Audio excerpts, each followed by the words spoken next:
Biko, ube. Bukas. Doon nila.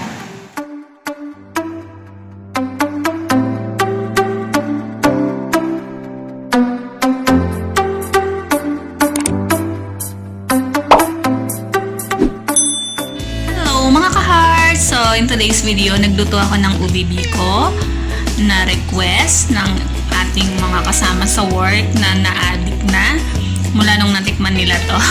Hindi po ako nagbebenta. Ni-request lang po nila yan. Ayan. So, ito na yung mga ingredients natin. We have here 2 cups of glutinous rice. Nabili ko yan sa Lulu. And we have here 3 spoon brown sugar, coconut flakes. Ito yung lalagay natin sa toppings mamaya. We have here coconut milk and food color ube. At saka, lalagyan ko lang siya ng twist. So, nabili ko to sa Family Food Center kahapon. Naghahanap ako nito ilang araw na yung coconut sport Macapuno. So, ang kalalabasan nito is Ube Biko with Macapuno flavor. So, hugasan lang natin yung rice.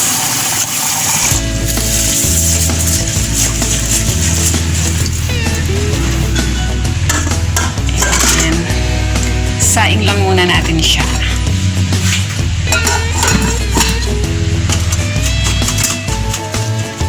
So, the first thing na gagawin natin, yung coconut flakes, ito-toast muna natin siya habang hinintay natin yung sinaing na rice.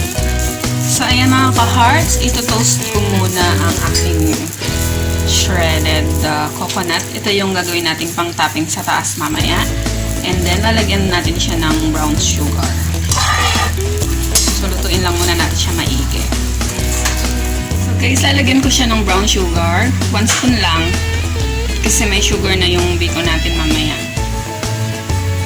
Mimix lang natin siya.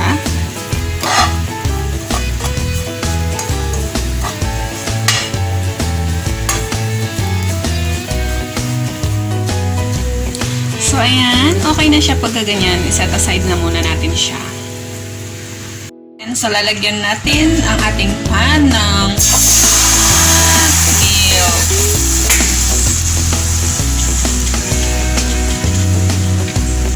yan.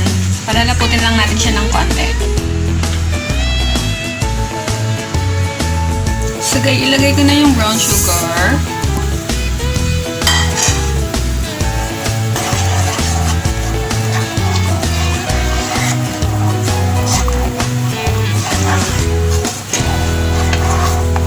So, i-mix lang natin po ulit siya hanggang sa lumapot. So, dahil nilagay ko na yung food color na ube. And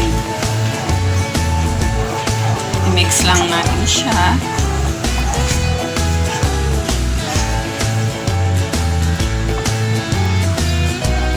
So, yan mga ka-heart, ilalagay ko na yung sinaing na malagkit. And haluin ko lang po siya.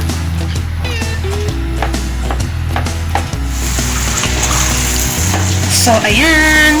Hahaluin ko lang po siya para magsama-sama yung kulay.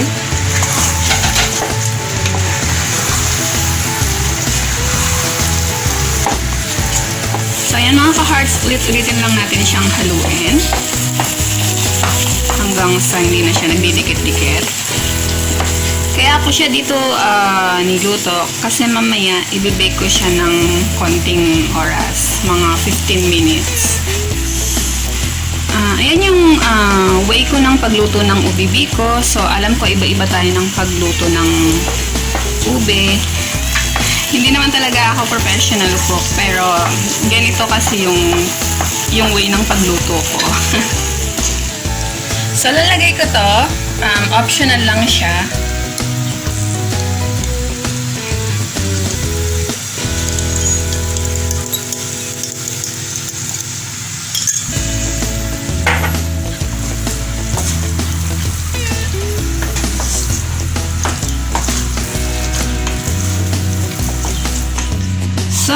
nilagyan ko siya ng Macapuno. Optional lang siya kung gusto nyo lang lagyan. Ako kasi parang gusto ko lang siyang lagyan ng Macapuno. So, ayan na. And, i-bake ko lang siya ng mga 10 minutes. Tapos, ready na siya. So, ayan na mga ka-hearts. After 15 minutes, tapos lalagyan ko lang siya ng shredded coconut na tinost natin kanina. And, ready na siya. So, ayan na siya. Titikman ko lang siya ng konti. Actually, nag-diet kasi ako. So, sa mga workmate lang kasi natin yan. Pero titikman ko muna siya. Kahit konting-konti lang. So, ayan ang ating Ube Biko with Macapuno.